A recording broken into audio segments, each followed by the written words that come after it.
Eu sou Jó, um homem das terras de Uz. Minha vida, marcada por bênçãos abundantes, é uma história de fé e integridade que desejo compartilhar com vocês. Sou uma pessoa que escolhi caminhar nos caminhos do Senhor, firme em minha devoção a Deus, mesmo frente às riquezas e ao respeito que desfrutei em minha comunidade. Era eu, um homem abastado. Meus campos prosperavam, e meus rebanhos multiplicavam-se sob o céu claro que se estendia sobre nós. 7 filhos e 3 filhas eram minha alegria. Eles eram muito amados e queridos. Nossa casa era um lar de festas, risos e adoração. Cada novo dia trazia consigo a certeza de que meus caminhos eram guiados pela vontade divina. Com os anos, não apenas minhas riquezas cresceram, mas também meu compromisso com a justiça. Os órfãos e viúvas em Uz encontravam em mim socorro e acolhimento. Os pobres e necessitados viam em mim um defensor e um amigo, pois sabia que cada ato de bondade era um eco da misericórdia de Deus. Porém, minha fé nunca se baseou nas bênçãos recebidas. Eu oferecia holocaustos regularmente, não apenas por mim, mas também por meus filhos, pois em meu coração uma preocupação constante habitava, que talvez em seus dias de festa e alegria, algum de meus filhos pecasse e blasfemassem de Deus em seus corações. Tão profundo era meu desejo de viver de maneira reta e pura diante do Senhor. Assim, vivia em paz, cercado pelo amor de minha família e pelo respeito de minha gente. Mas, como aprenderia mais tarde, a verdadeira fé é testada não na abundância, mas na adversidade. E embora naqueles dias eu não soubesse, um grande desafio se aproximava. Um desafio que testaria cada fibra de meu ser, minhas crenças, minha paciência e minha resiliência. E foi assim, em meio a essa vida de bênçãos e temor reverente, que uma tempestade se formava além do alcance de meus olhos, pronta para descer sobre mim e transformar tudo o que eu conhecia e amava. Enquanto eu vivia minha vida terrena, dentro das minhas rotinas diárias e em meu compromisso com a retidão, algo extraordinário se desenrolava nas alturas celestiais, além do que os olhos podem ver. Uma conversa que teria desdobramentos inimagináveis. Uma conversa que me envolvia, mas da qual eu nada sabia. Era um dia glorioso, como sempre assim o é nos céus, e os filhos de Deus vieram apresentar-se perante o Senhor. Com eles veio também Satanás, o adversário, cuja tarefa é vaguear pela terra e observar suas criaturas. O Senhor, em sua onisciência, perguntou-lhe de onde vinha, ao que ele respondeu que percorrera a terra, indo e vindo por ela. Foi então que o Senhor me mencionou, perguntando a Satanás se ele havia notado seu servo Jó, destacando minha integridade, meu temor a Deus e meu afastamento do mal. Eu, Jó, sem saber, era objeto de uma conversa no céu, um exemplo de fé verdadeira e inabalável. Satanás, contudo, com sua língua astuta, sugeriu que minha devoção não era genuína, que era apenas uma resposta às bênçãos abundantes que eu recebia. Porventura teme Jó a Deus debalde? Questionou ele. Não cercaste tu de proteção a ele, a sua casa e a tudo o que ele possui? Abençoaste o trabalho de suas mãos, e seus rebanhos e manadas se espalharam pela terra. Mas estende a tua mão e toca-lhe em tudo quanto tem, e verás se não blasfema de ti na tua face. Na quietude de um dia aparentemente comum, meu mundo começou a desmoronar. A primeira das mensagens chegou como um raio em céu claro. Um servo, ofegante e desesperado, trouxe a notícia de que saqueadores haviam atacado meus campos. Todos os meus bois e jumentos foram levados, e os servos, exceto ele, brutalmente assassinados. Ainda tentava absorver esta terrível perda, quando outro servo apareceu, suas palavras cortando o ar como uma lâmina. O fogo do céu caíra e consumira todas as minhas ovelhas, juntamente com os pastores. Antes que eu pudesse responder, uma terceira desgraça foi anunciada. Mais saqueadores haviam atacado e levado todos os meus camelos, matando os servos que os guardavam.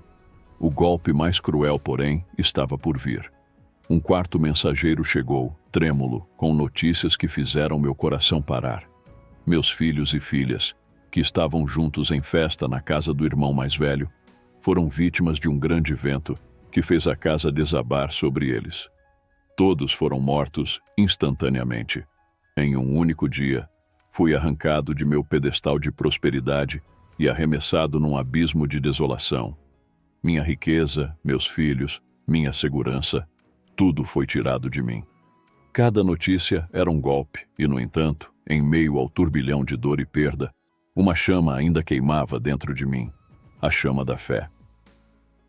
Eu me levantei, rasguei minhas vestes em sinal de luto e raspei minha cabeça.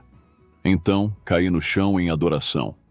As palavras que saíram de meus lábios refletiam a profundeza de minha angústia, mas também a inabalável crença em meu Deus. Nu saí do ventre de minha mãe e nu partirei. O Senhor deu e o Senhor tirou. Louvado seja o nome do Senhor. Em todo esse tempo, não pequei, nem culpei a Deus por minha aflição. Porém, as provações não cessaram ali. Uma nova calamidade me afligiu. Uma doença severa tomou meu corpo. Chagas dolorosas brotaram da sola de meus pés até o topo da minha cabeça. Sentado entre as cinzas, tomei um pedaço de telha para raspar as feridas que cobriam minha pele, enquanto o corpo, que uma vez fora vigoroso e saudável, agora se contorcia em dor contínua. Mesmo assim, em meio ao sofrimento físico e emocional, minha fé permaneceu firme, ancorada não nas circunstâncias que me cercavam, mas em meu conhecimento de quem Deus é e na confiança de que, mesmo acima de densas nuvens, a luz do sol da justiça não parou de brilhar.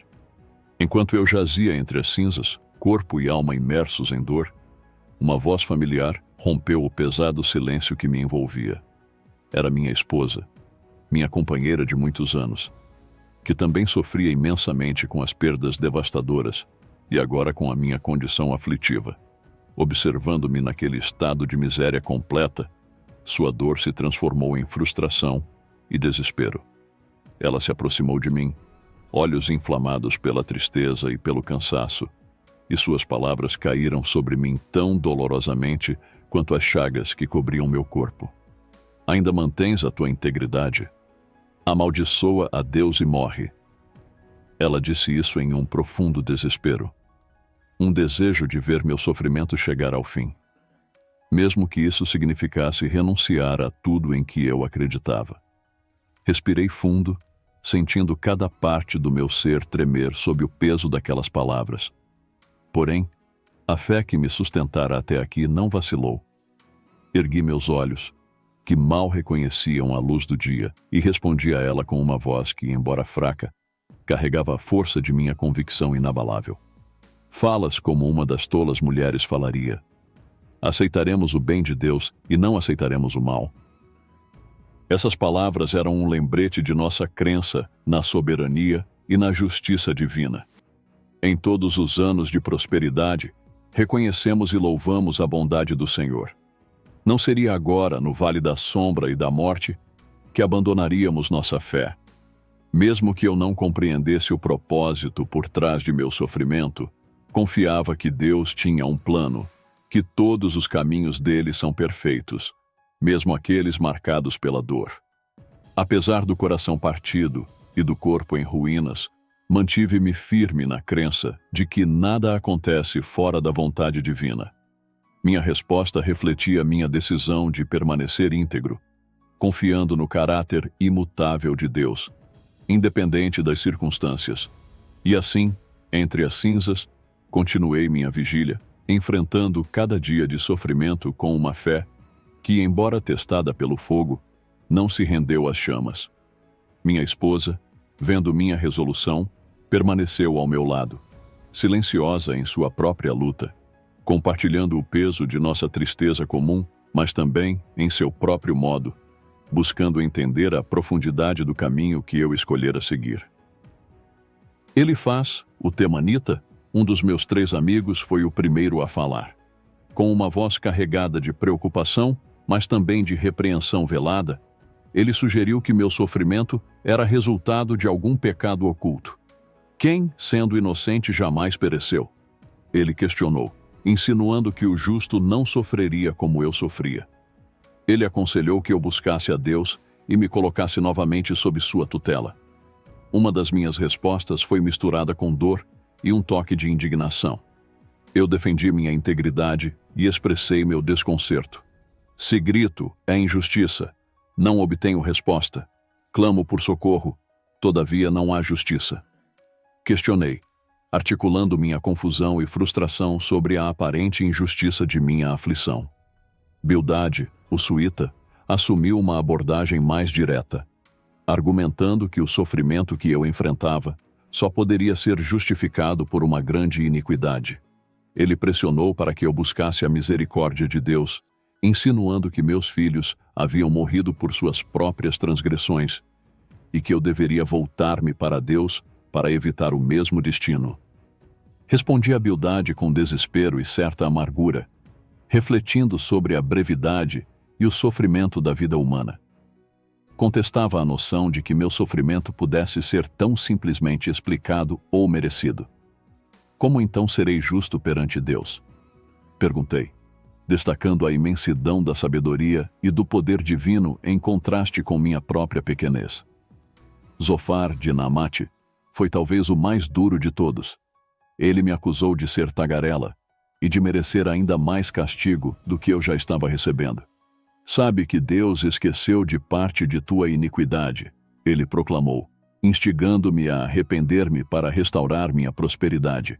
Minha resposta a Zofar foi inflamada, com uma defesa veemente de minha justiça. Eu clamei pelo direito de falar diretamente com Deus, expressando minha convicção de que, se apenas pudesse defender minha causa diante dele, seria vindicado. Pelo menos agora tenho meu defensor no céu, exclamei, mantendo minha fé na minha integridade e na justiça divina. Após as rodadas de diálogos exaustivos com meus 3 amigos, uma nova voz se ergueu, trazendo consigo um sopro de juventude e uma perspectiva distinta. Era Eliú, o filho de Baraquel, o Buzita, até então um mero observador de nossos debates. Cheio de vigor e um respeito cauteloso por nossas idades e experiências, Eliú esperou pacientemente sua vez de falar, contendo sua fala até que nós, mais velhos, tivéssemos esgotado nossas palavras. Iniciando com uma deferência educada, mas claramente frustrado com a direção das nossas discussões, Eliú criticou tanto a mim quanto aos meus amigos. Para ele, meus amigos não haviam conseguido provar que meu sofrimento era punição por algum pecado oculto, e eu estava errado em justificar minha própria retidão em vez de glorificar a Deus. Com uma voz firme e uma eloquência que desafiava sua juventude, Eliú argumentou que o sofrimento não é apenas uma punição, mas também um meio de Deus para purificar e instruir seus servos.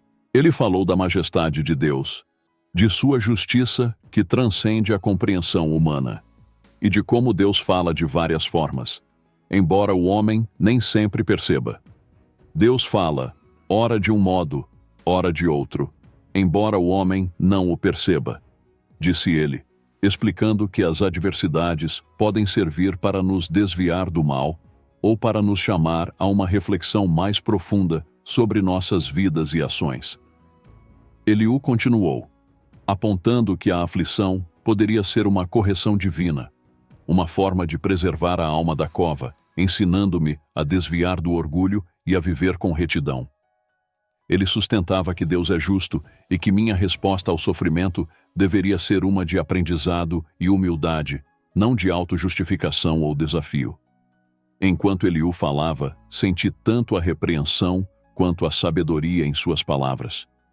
Sua fala me fez ponderar sobre minha própria posição e sobre a imensidão de Deus, que eu, em meu sofrimento, provavelmente havia começado a questionar demasiadamente. Eliú me lembrou que, em todas as coisas, Deus tem um propósito, mesmo que este não seja imediatamente claro para nós. Após o discurso ponderado de Eliú, algo extraordinário aconteceu. Um redemoinho surgiu, e do vórtice daquela tempestade veio a voz de Deus. Foi um momento de profundo temor e admiração, pois o Criador de todas as coisas se dirigia diretamente a mim, Jó. Quem é este que obscurece o meu conselho com palavras sem conhecimento?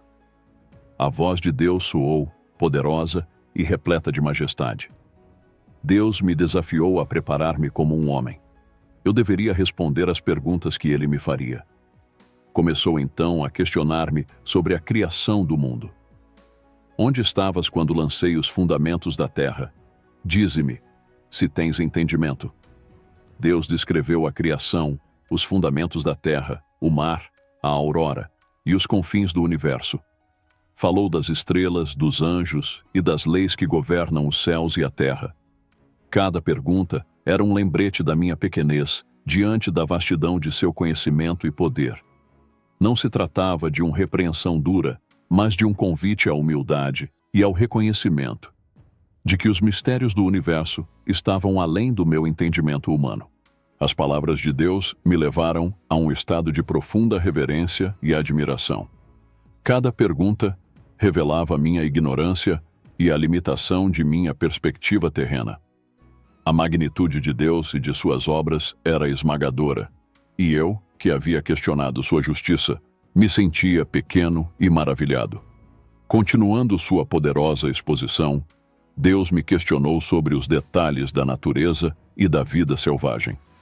Podes caçar a presa para a leoa ou satisfazer a fome dos leões jovens. Ele falava dos animais que eu jamais poderia controlar ou compreender totalmente. O corvo, o bode montês, o unicórnio, o cavalo selvagem, o falcão. Por fim, Deus falou de duas criaturas imponentes, Bemote e Leviatã, símbolos de força e poder que nenhum humano poderia dominar. Eram emblemas da soberania divina e da ordem natural que Deus estabeleceu. Um mundo que funcionava sob leis e princípios estabelecidos por sua vontade. Então, eu respondi ao Senhor: sei que podes fazer todas as coisas, nenhum dos teus planos pode ser frustrado. Tu perguntaste: quem é esse que obscurece o meu conselho sem conhecimento? Certo é que falei de coisas que eu não entendia, coisas tão maravilhosas que eu não poderia saber. Tu disseste: agora escute e eu falarei. Vou fazer-lhe perguntas e você me responderá. Meus ouvidos já tinham ouvido a teu respeito, mas agora os meus olhos te viram. Por isso menosprezo a mim mesmo e me arrependo no pó e na cinza. Esta segunda resposta do Altíssimo deixou claro que, se eu não podia nem mesmo entender ou controlar as criaturas mais básicas de Deus, como poderia eu questionar os caminhos ou o julgamento do Criador? Era uma chamada à humildade e à confiança na ordem e no propósito divino.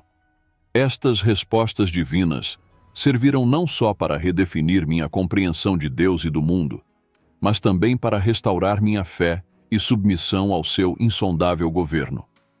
Cada palavra de Deus era uma lição em si mesma, uma revelação que eu levaria para o resto de minha vida, transformado e profundamente tocado pelo encontro direto com o divino.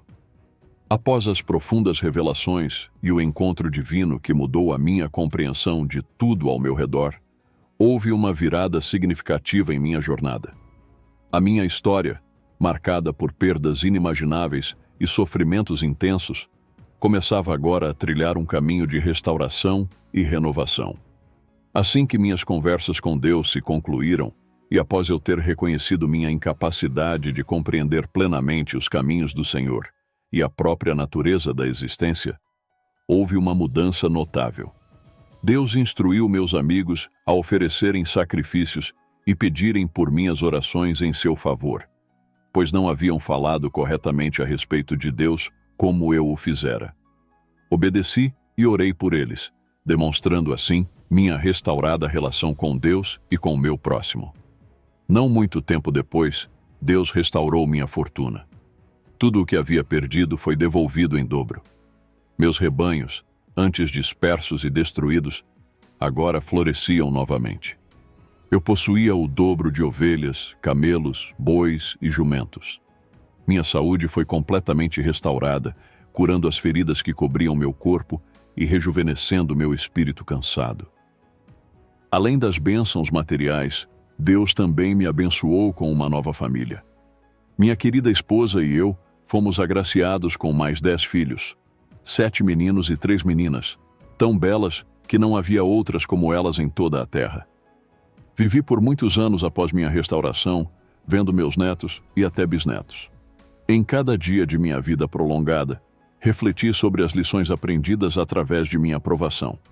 Ensinei a todos sobre a importância da fé inabalável, da humildade perante o mistério divino e da justiça que, embora muitas vezes oculta aos olhos humanos, sempre prevalece sob a governança de Deus. Minha história, embora única em seus detalhes, fala de verdades universais sobre a resiliência humana e a soberania divina. Através de minha experiência, aprendi que, mesmo nas profundezas do desespero, nunca estamos completamente abandonados. A mão de Deus está sempre trabalhando, mesmo que não consigamos ver e compreender plenamente. A minha restauração não foi apenas uma recuperação das perdas, foi uma transformação completa que redefiniu minha existência e fortaleceu minha relação com Deus e com aqueles ao meu redor. Cada bênção recebida era uma celebração da graça divina, um testemunho da fidelidade inabalável de Deus para com aqueles que se mantêm fiéis a Ele, mesmo diante das maiores adversidades. Espero que vocês tenham encontrado inspiração e insight através da jornada de Jó, que compartilhamos juntos. Se você gostou deste vídeo, por favor, deixe seu like. Isso realmente ajuda a mais pessoas a encontrarem nosso conteúdo. Inscreva-se no canal para não perder os próximos vídeos, que continuaremos explorando histórias poderosas e lições de vida. Gostaria de ouvir suas reflexões e experiências pessoais relacionadas a esta história. Deixe seu comentário abaixo. Vamos criar uma comunidade de aprendizado e apoio aqui. E se você acha que este vídeo pode inspirar ou ajudar outras pessoas, compartilhe-o com amigos e familiares. Sua ajuda é essencial para espalhar mensagens de fé e esperança e salvação em Cristo. Obrigado por assistir e por fazer parte da nossa comunidade. Até o próximo vídeo.